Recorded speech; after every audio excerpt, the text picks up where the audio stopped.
for some people. We're on, we're live. It is Friday, everyone. Happy Friday. Hope you're going well. This is a bit of a bonus one. So I'm sure as you guys start filing in and start jumping in the chats, you guys are probably questioning exactly why we're doing this. It's actually a really good idea. Amanda here actually realised that it was pretty much at the end of the month. And of course, at the start of the new month, we all get pretty excited about something that we do, a little subscription package called Unico & Co, where basically we come up with little themes, well not we, it's actually largely these guys, come up with really fun themes surrounding the various ones that we do. And always incorporate at least one bottle of another winemaker or another wine brand that we absolutely love and adore. And if you don't know about them already, you probably should. And so this month's coming up, so we're tasting the August pack today, and we've got two special guests to actually help us. Usually one person who's sitting behind the camera on all the wine picking shows and happy hour, to talk about Noah. Thank you very much for joining us. And the other person that sits behind probably more screens than all of us, but is indeed the person that is sitting on the opposite side of the screen when you do actually contact us, who, aside actually working as a CPU of awesomeness for Team Unico, is actually a very accomplished sommelier herself. We're talking about Amanda. Thanks for joining us, Amanda. And this is second time you're behind the camera as well. For second time? Yeah. Third time? No, second time. Yeah. We're gonna get you up here more. Thanks. What are you up here more? It's great to see you guys. Up in cold Gumaraka. Well, it's a good day today. It's a polar today. It's a Friday, as well as a day that finishes with wine. Which I think any day that finishes with wine is a dope day. Kerry Blandon straight away jumping in at Unicorn and Co. Thanks, subtitles. But little do you know, it is Unico and Co. What is this? Tell us about this, because this is, every time you bring this up, I'm fascinated. It's an Australian... Made, wine opener from Byron Bay. Yeah, bit of a recluse, but makes some pretty cool techie wine knives. Most people that are recluse generally make pretty awesome shit. Yeah. That's generally a more common thing. Alright. No, I agree. Hot tool for a sommelier. Yeah, definitely. How much was one of those set you back? Mine was a kit. Oh, lucky Thanks, you. Josh. From song to song. Alright, well let's get it started. So what is the theme for the pack this month? What are we talking about? The idea was Riverland Renegades. So basically, the region where we get most of our grapes from is Riverland, of course. And we thought, well, honestly, since we started, this was always going to be one of the packs that we did because it made so much sense. And there was but the first person that comes to mind, we're going to talk about energetic young winemaker from the Riverland. And when you think about it, the right answer is Dylan Quinte. So we got in touch. We wanted to. We tried to get in touch with him a couple of months ago to do something like this. He just didn't have enough wine for us, so we had to pre-organize. He's too popular. He's too popular. His wines are too popular. We had to pre-organize his most popular wine months in advance after he came on the show. And look at the colour of it, though. It's pretty awesome. Surprisingly, this year he actually made it really near to Adler. So all wines actually have at least a splash of Nero. A little bit of Nero. Yeah. So where are we going to start, Amanda? Where naturally should we start? I think we should start with Pet Nat. Yes. You start with Yeah. So for those who are uninitiated, Pet Nat. What is Pet Nat? Oh. Yeah. Cool. That's a good sound. That's a New good song. So that's what's supposed to happen with it. It's like a little tiny little. There we go. Yeah, there we go. There we go. Success. Beautiful. Thank you very much. Tell us about Pet Nat. Tell us about Pet Nat, because this isn't like, I guess, normal sparkling wines. Normal sparkling wines are very clarified, very clear, spend a long time in their leaves. We sort of tackled that recently with Kate Laurie from Deviation Road. And the concept of Pet Nat came up. And I'm sure for people that are actually watching this video that have purchased the pack and they've opened it going, it's cloudy. Yeah. Is that normal? Yeah, it's totally normal. So unlike most of the sparkling wine, it's two fermentations, or like a champagne, this is just one continuous fermentation. So it's bottled with fermentation still happening, produces CO2, and hence the bubbles. And it's fine to be cloudy, it's generally unfiltered and unfined. And so this is predominantly Vermentino, from the Bashams actually. So, yeah, right. Yeah, so Basham's got great organic block up there. Yeah. And I noticed that Greg's actually going all certified by American Organic on his labels. Oh, sick. That's really cool. Yeah, I think he must be pretty much getting a lot of this fruit from the back of the vineyard. Yeah, absolutely. That's really exciting. Yeah. That's super exciting. Super touch of Nero, like a little touch of Nero, just added to make it nice and pink. It's pretty fun. That is delicious. It's outrageously tasty. That is This delicious. is the ultimate Friday knockoff, really. If you're feeling like your evening is just beginning, this is the perfect wine to drink, I reckon. I completely agree. Like, you could really delete multiple bottles of this. And what's the ABV on it? It's like 10%. Yeah, Oh, really low. It's like 10%. Seriously. Like, this is the party starter. Oh, And it's super lifted. super lifted, nice like floral tones. Yeah, stunning. just crunchy enough to fill it out. But That acid. Now this isn't too cold. No, we've had it sitting out. And it's actually really like, that's sort of the peak, I reckon, where you actually want to have more than that. It's going to start to become like really quite aromatic, and that's going to be a joy to be able to see it sort of, watch it evolve. it reminds me of one of the Definitely. pink fruit timbers. And that fizz is like Really good, isn't it? beautiful. It's nice and soft. It's like almost creamy in a way. It's lovely. Yeah, beautiful. Good job. Is it heresy to pour this on ice No. and to have like a slice of like blood orange? I'm into that. Yeah, I No, get you can that. just do like a crazy spagliato. Yeah. So, What's a Negroni Spagliato? So basically, I believe it's essentially gin, Campari vermouth, and topped up with sparkling wine. There is prosecco. Also, Does it have? It might not have gin. Might have gin. I think that's No, how that's Spagliato. They're like they've got the gin and put sparkling wine. Apologies. normal thing to do. Yeah. Forget the gin. Ah, shit. Use sparkling wine instead. maybe they ran out. Well, We would maybe they're have actually- a we would have a problem. This is what we are calling the natty. That's what I call the natty cana. Naticano, because you could use Yeah. this with. So it's sweet vermouth and Campari or Yep. alternative Campari product, and then topped up with Patnat and instead of soda water, and you have the natty cana. The most That's a really fun. waterous. It's pretty fun. Do you get that little like must stick thing on the nose? Yeah. What was it? What did you say? It was like It's a pink fruit tingle. Pink fruit tingle. it is, Yeah. It's And got then that really spritz. tartrate acidity, which is really nice, natural, of course. It's probably one of the most pretty sparklings I've ever seen. Yeah. Well done, Greg. Good job. Well done. Well done. All right, moving onwards and upwards. Where are we going? Take Fresh us somewhere else. air. Fresh AF. So Ooh, I'll open that. that colour, Supersonic Turtle 02. Yes, that is right. Sue Bond, thanks so much for chiming in. I know. Yes, total bonus show. Yeah. We decided this on the fly. We just thought it'll be good fun to be able to, I don't know, wind down at the end of the day, I guess. This is generally how we end most Fridays. Not with this many wines, but with at least one glass of wine. Or a gin. Or a gin, or a cocktail. Luckily, we have the Applewood bar pumping at the moment. Yeah. So we've got on-hand bartenders, which is handy. But I think running through some our wines. Is that bartenders on tap? Is that like a thing? Let's not go there. So this wine was known by another name up until recently, wasn't it? It was called the River. Obviously, in honour of the Riverland, where it hailed from.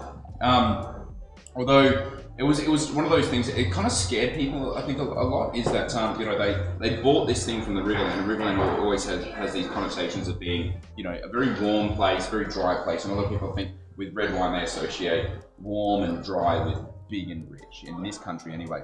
Overseas, though, it's actually really different. Warm and dry places don't often actually make the biggest, richest wines. It's actually the clay-rich places. We have something that's a bit of an odd phenomenon in Australia where we're able to grow grapes on sand in hot places, and quite often that's not actually the case overseas. The grape variety itself has been selected climatically for the Riverland, right? But therefore the actual style of wine that we craft from it also needs to be reflected the climate. So what do you want to drink in a place that gets like 45 degrees Celsius during the the growing season? It's going to be this. It's going to be high acid, very confected, bright, slightly spicy red. And when people were buying the River, they were thinking it's going to be big and rich, and this is literally the antithesis of big and rich. So we decided to change the name and actually just literally, I think it was like we were deciding on the name and we were all just sitting down and like, what is the wine? What's the first thing you're like, this wine is fresh as fuck. Yeah, Like- so that's what we call it. Nice, that's like the how it evolved. It's also Yeah, but we sense it ourselves. This is looking really, really good now. That smells really cool. It's fleshed out in bottle a bit. When it first kind of went into bottle that was quite tight and like a little bit thin, but now it's kind of got comfortable in the bottle, and now it's a perfect sweet spot. It's really so cool good. savoury reduction to it that I find really appealing. Like it's the right little hint. It almost feels Rhone-like. No, definitely. I also think though it's just so slurpable the wine. It's. I mean, look at your glass. And it's not. It's been going in and out. And it's not 100% narrow. Last year we did like 15% Zabibo. Awesome. So highly aromatic grape. Flat 10. I was flat 10 last year, Flat 10. And then we decided, no, we're just going to send it. So we did it with 30% this year, just because we really love Zabibo. Zabibo is like one of my favorite grape varieties. It's one of those. I know it's a childish grape variety in a sense.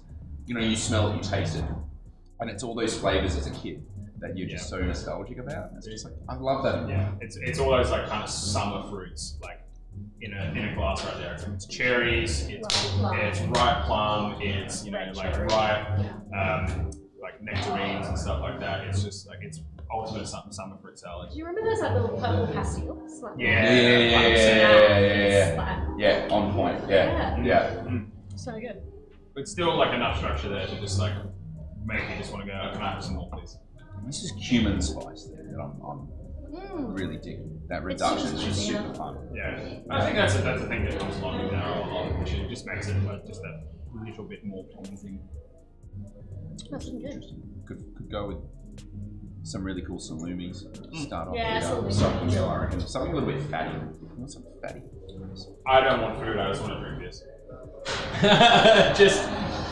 This is your aperitivo wine, really. Cool. All right. Well, moving on from aperitivo wine, we've got one other wine left on the pack. Let's do it. Let's do it. So this is Halcyon Days. We have a penchant for naming wines names that people can't pronounce. Or spell. So the amount of people that are Halcyon Days. Not a word. Halcyon Days. Yeah, we love it. Days gone by, like when you're out at the river with your mates, and you're just they're on the water, they're doing wakeboarding around. You've got some music pumping. You've got like a something on the barbecue, waiting, and you've just got a couple of bottles of this sort of I don't know. It is actually it hails from a very similar vineyard, like the Nero Dark. I'm not too sure with the Vermentino. I'm assuming the Vermentino is also from the Bastions vineyard. It's the same vineyard. So exact same vineyard. So organic, certified organic vineyard. Amazing, absolutely amazing growers. Bruce and Val Basham. It's an amazing vineyard. Yeah, it's next level. One of the oldest, I think, one of the oldest, Nero vineyard in the Riverland. And like the Beer Daddy, you're talking about that pastille thing. This is much more turned onto that pastille thing than Fresh AF. This is really sort of tubey. Yeah, much more tubey, but there's that nice sort of like confected kind of trying to get from that thing. So I spent a bit of time in oak as well, and it's really giving the night, like it's rounding off the edges that you'd have from something like the Fresh AF Nero. It's got that kind of like almost like a vanilla structure around it. It's got an old world sort of sensuous appeal to it. Hey? It's got a really. Forgive me, segue. Your earrings, where have they come from? That is so cool. The delight of Katie Spain made me Brave New Wine. Yeah. That's so cool. Also producer in Great Southern. Yeah, absolutely. Yeah. And actually, one thing we should probably touch on is there's a little slight spritz for this wine. There is, absolutely. I can feel it. So we should not, if you're drinking this at home, decant. Yeah, do we call it a flash decant. Yeah. We did this actually on the show once before. We could have pre-prepped. I could have done it for you. Honestly, if you have a Tupperware container, and it could be like as long as it holds like at least like a litre, you can literally just one of those ones, just let it gunk out and basically fizz up. That's okay. You can refill it back, and that's going to get rid of the fizz.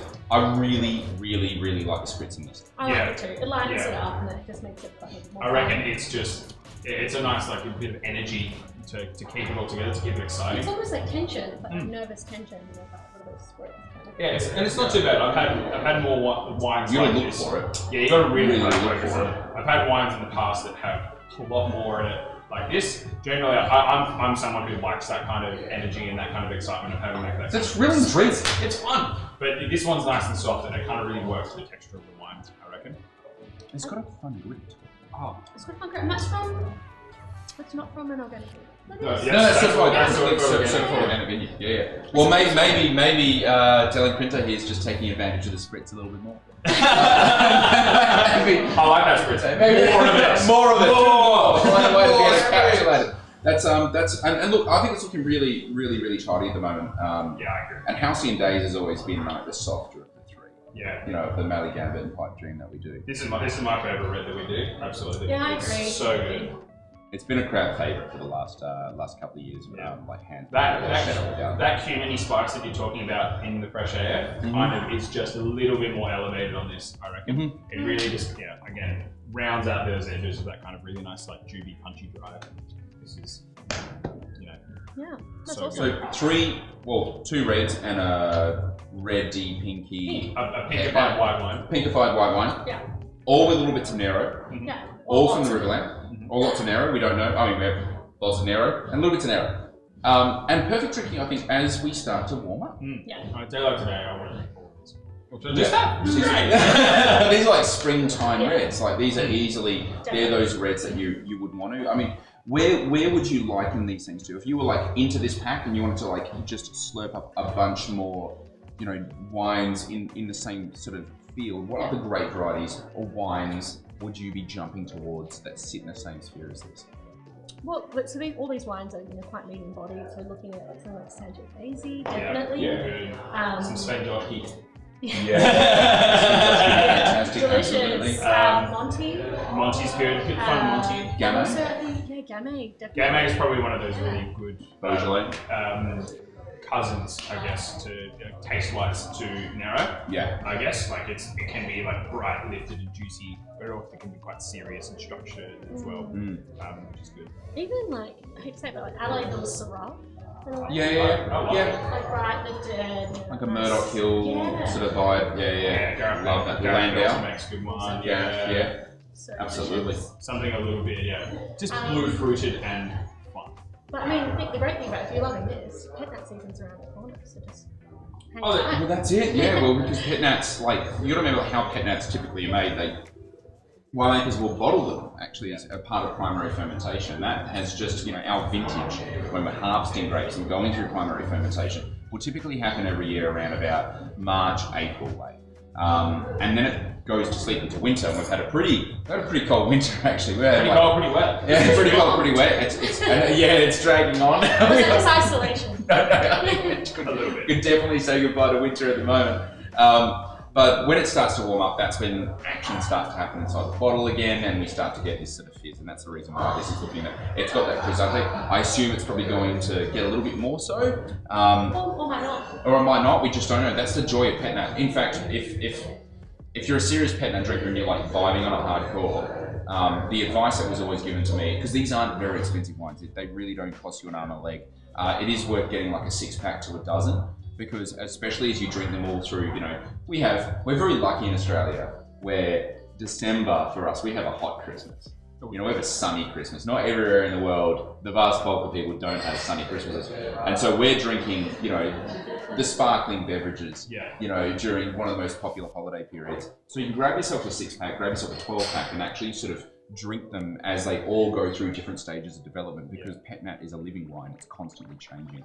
And it's really, really thrilling for that reason. This is exactly. This is one of the finest in the country. On point. Definitely. Especially in the pink sphere. Yeah, I think so. The only other pink I've had that's in the same kind of realm is, not surprising, Alex Shotgun down the right. Oh, The other right, absolutely. Yeah. We'll totally back that up. Maybe from Victoria. Gilles. Oh, Gilles, yeah. Gilles Lapaloo's the Bespoke, not Bespoke Brothers, Bertrand. Bertrand. Bertrand Bespoke. Bertrand was not there. Imperial Maru makes one from Dog Shadow and a bit of Chardonnay, which is... Oh, that was good fun. Yeah. That was really good fun. But Yeah, so there's a few coming out. This one's the most sort of primary. This one's the most sort of like immediately appealing. This is, for those that are going to try this, that aren't into Petnat, this is the Petnat for you to test yourself on, because if you really don't like this, then probably avoid Petnat. Yeah, do you like rosé? How about we make it public? Yeah, pretty much. Well, of course, when we do, one of the things that we do on the live show here, is of course the blind the blind taste. Yeah, let's do it. And it's very rare that we actually get Amanda up here with the rest of the team because we operate at 2 different sites. So we want to take full advantage of the fact having a very trained somm here to do a bit of blind tasting. Laura is waiting in the wings here. Laura has decided to MVP. and we are going to do a cheeky bit of blind tasting. All right, so are we causing empty glasses? That's what we're doing? Yeah. Yep. All right. I mean, let's feel out the vibes because we don't have enough black glasses to. We don't have yeah. I'm gonna. What's Laura picked? What's I the reckon it's weather like red. today? I reckon it's a red. I reckon she's gone textural white. I reckon light red. It's a light red. It's a light red. Or a really, really, really textural white. Like so textural it's not funny. Interesting. Thank you. It's looking it's pretty clear. Yeah. It's very clear. It's got a nice little kind of clay tinge to it. Yeah. Oh, it's kind of like, are we thinking Neb vibes? Are we vibing on Nebs? Yeah. Oh dear. Gee, that smells like good Neb though. That smells. Yeah, straight away it's like you're walking past a fresh road. Yeah, absolutely. It's beautiful. Yeah. No, you're right. The fresh road, the freshly laid tar. Absolutely. That is what the tar and roses effect of Nebbiolo. It's got this Amaro bitter herb, thing going on. How's the texture? Like a reed. Oh, that's fun. It's just good. It's not as like mind-bendingly tannic as a lot of old world stuff. That's what I'm thinking. Is it possibly new? I reckon this feels new world to me. I liked it quite a bit as well to really manage. It's creamy. Yeah, it's creamy. It's a bit maybe higher ABV. Yeah, possibly. Maybe. Oh, yep. Shoving the comments down. Laura's letting you know what's up. But it's not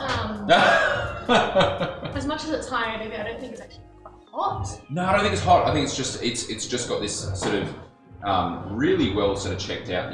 Back palate and front palate, mid palate. They're all sort of perfectly aligned. So there's not like it's not what I would say is the most immediately thrilling drink that kind of makes me kind of go, whoa, like blows my hair back like these. This though is a contemplative drink. This is one of those I really want to be sitting down in front of the fire kind of drinks. Oh, totally. I want to be taking hours to see this thing develop because already on the nose, maybe it's got a bit of age. Maybe it's seen some solid elevage. The colour, it's got that nice, like brick red clay kind of colour. Damn, it smells good. And I mean the tannins there. Yeah, it's not so structured. I think it's like no, but the acid's there as well, so it's like hiding that tannin as well. Okay. All right, Laura, are we playing the game? I'm going new. I'm going new as well. Correct. It is New World. You woo! Australia and New Zealand. I want to see some US. Like this. Maybe the US and Europe. Yeah, New Zealand, Australia, or No, one that I could be right. Dashboard. Yeah. Um, I'm going Oz. Yeah, I'm going Oz. I can't think of anywhere in New Zealand that's got that would have good agent. It's got this awesome mid-palate fleshiness that's just like, it tells me sunshine, it tells me brightness, and it tells me Oz. Yes! Yes! It's Oz! Alright, cool. I'd be amazed if it was Tasmania. Because it's not got the acidity. It could be Victoria. Could be Victoria. Could be Luke Lambert. I'm leaning into SA. I'm leaning into. Yeah. I'm feeling SA. Yeah, I'll go SA as well because I don't think it's Victoria. Sorry. Correct? Yeah, cool. We're all on for the ride right now. I like this. Yeah, cool. All right. So we're in SA. Alright, is it? I like those.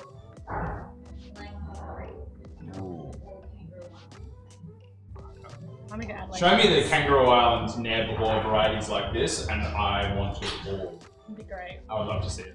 I'm gonna go like This is really opening up. It's kind of got this really cool bacony thing, slight reduction. It's starting to actually like. This is the reason I like. It's not the drink that you would want to just like smash in your face. But I have.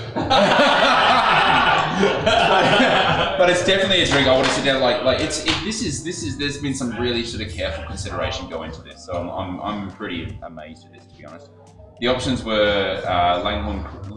Yeah, I'm gonna go Hills. Yeah, I can't think of any producer Yeah. that would do anything like this. In the creek. Not yet. Oh, yeah, I want to see. Correct, we're in the hills. We're vibing on hills. Yeah, cool. I'm into it. Right. Alright, moving What do on. we got? Vintage or? Variety, I reckon. Oh, of course, yeah. Is it Nebbiolo, Pinot Noir, Nebbiolo, Pinot, or Zinfandel? Alright. I'm gonna go Nebbiolo. I'm like, Yeah, I think we're all in Nebbiolo then. I am going to, because I think Upset the it's apple cart and it's go been Pinot. to, We're all everybody's, to agree it. no, we've been down the same line. I'm gonna go real out of the box here. I'm gonna go Zinfandel. I really feel it's an Australian Nebbiolo. I agree. I have no idea what this wine is. it's Nebbiolo. Yeah, wow. Nebbiolo. Sorry, Nicole. No, it's Sorry. fine. I just wanted to upset the apple cart. It's a good reason to break from the group. For I sure. just wanted it not to be Nebbiolo, to be honest. I was like, I wanted to be surprised. And go, This what? is looking really good. This is looking tidy right Yeah, now. alright, have a go at vintage. 16. Warmer vintage. Warmer vintage. It's definitely, I don't think it's, I reckon it probably must have seen a bit of bottle age. I reckon it's 16. Yeah, What was I'm Ariba's last vintage? sorry, Ariba's was a while ago. That was like This 2011. doesn't look like It doesn't, yeah, and It's not Ariba's as got a little bit more serious. density. This is a little bit more fragrant. Sits on the more fragrance, the hands-off side. Okay. I think it's more a hands-off producer. Like, I don't Yeah. think this is a sort of more classically trained producer. I think it's a little bit more hands-off. Could be wrong. I sort of agree with Noah. I find it hard pressed for it to be maybe a 17. I think it could be like a 16 or warmer vintage. We're explaining the lower acidity. I'll go 17 to be different, but yeah, I can't agree with you guys, but... Yeah. Nailed it! All right. Producer. All right. I'm going to sit out for this one because I actually saw the producer. Oh, did you? Yeah, I saw the producer. Oh, on the screen. Yeah. Oh no. Yeah. Okay. Oof. Boom. Y'all, rest assured, when Noah's running up that sweet, sweet content, he's actually a really honest person. Thanks.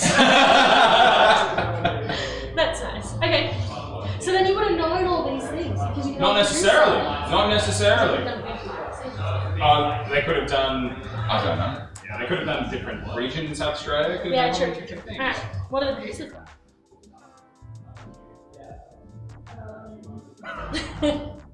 Dramatic pause. Just chat for a second. Just chat for a sec. Laura's finding out a third producer to try to trick What do you us guys think about Nebbiolo? Yeah. Well, you're an absolute Neb head. I'm a Neb head. I'm a Nebephiliac. I absolutely love Nebbiolo. I think Nebbiolo is one of the most interesting, intriguing wines. But to be honest, there aren't the plethora of interesting Nebbiolos being produced in Australia. Like it's a simple fact. Yeah, there's a handful. It's hard to do. There's a handful that I really, really enjoy. I think Riva was one of those ones with history and a great producer and making incredible wine. Amazing video. I think what Luke Lambert's doing is absolutely insane. Mm-hmm. Lata is actually making some really really good stuff. incredible Nebbiolos of the Pyrenees and the Grampians.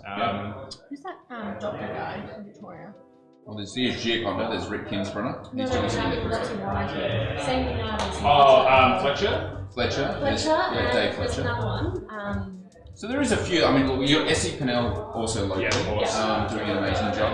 Unico Cello. Yeah, well, we obviously try really hard to do a good job. I think we do pretty well. Excellent. Yeah, definitely. But I think I don't know. So Pinot, I think, is much more universal, and we'll see. Sorry. Not Still only listen. obsessing. I'm still obsessing. I don't find out which doctor this is, but no, the Nebbiolo. It's when you get a really great one, you kind of it is very impressive. Exactly. It's like Pinot, a savoury Pinot with attitude, but I think it's because of this. They use this terrible, terrible word called ethereal nature. Yeah. It's kind of got a really interesting aroma, really interesting palate shape, really interesting palate weight, and it's very unique to this place. When you move sort of, 100 meters one direction, it changes completely again. So it's one of those wines that I never really crave, but when I taste a good one, I'm going to grab that, I'm going to put that in the cellar. I actually have touch it. Lungo Nebbiolo here. I'm always impressed, and I think they're amazing, but it's never a wine I really want to drink all that much because it's not the most drinkable variety. No, it's a bit masochistic. It's hard for food as well because you have pairings with like tans that can handle the tannin load, but then also can handle the acidity. Like, it's one of those things you have to plan out. For me, it's one of those when you've got to plan out when you're going to drink your Nebbiolo, you've got to plan out when you're eating with it as well, and it's got to be good. I think it's part of the joy. I think that's part of the sort of like allure of more ceremonious. Yeah, exactly. It's a total ritual. All right, Laura, are you ready? Have you found your three? Okay. Is it Longview, Ooh, nice. Champagne, or Latrobe? I think Well done. I'm going to say Well done. I'm gonna say I'm impressed. Like, wow. Yeah, they're all great producers. I don't think it's Jakarta. I think it's too far south. I think that'll be too far south. Yeah, that's right as well. And I think Longview's on the southern end as well. But Longview's at this sort of level. Longview is at this level, like, of quality. I've seen some stuff recently from Longview that just blew my mind. Yeah. I haven't seen this stuff from La Prova for a while, like a really long time, but I'm going to fly the flag for Sam Scott here because he's just a fucking legend. Yeah. And in his own words, is this wine going fast round the corner? This wine's going fast around the corner. I'm going to say it's Sam Scott. It's La Prova. Yeah, I saw this one. Congratulations, gentlemen and ladies. It's Oh, really? That's awesome. from the Longview Vineyard. Oh, from the Longview Vineyard. Oh, wow. Yeah, the Longview Vineyard That's awesome. is pretty sick. He's outdone himself. I He has agree. absolutely outdone himself, especially during a very warm vintage. This is part of La Prova, which is part of Scott wines. Yeah. This is the experiment, I believe, La Prova, the proving ground of sort of all the Italian variety stuff that he does. That's It's very Yum yums. Yeah, it's really good. I think That's- that I like that as a benchmark for Nebbiolo. That's phenomenal. Well done. Absolutely loved it. Well, guys, we are going to be finishing off this Friday in style. Of course, we have now 4 wines in front of us. 4 wines in 30 minutes. How do you reckon we went? But guys, thank you so much for chiming in. This will be uploaded, of course, and if you probably have watched this, you probably watched it because we've sent you the link, and you have picked up the Unico and Co pack, so you can watch us tasting through these 3 wonderful, wonderful expressions of the Riverland and expressions of Nero.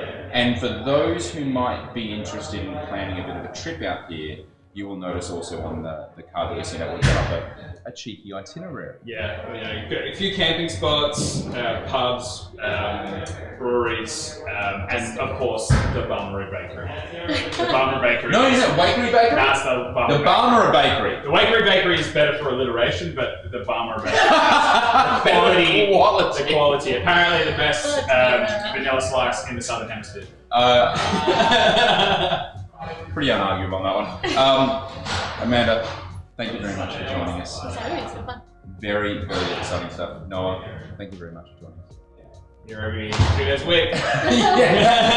And everyone at home, of course, thank you very much. Enjoy your weekend or whatever day that you are watching this, and enjoy the Unico pack, and thank you so much for the support. We'll catch you next month, or maybe next Monday, or maybe next Wednesday. Just watch our socials, and we're always live streaming.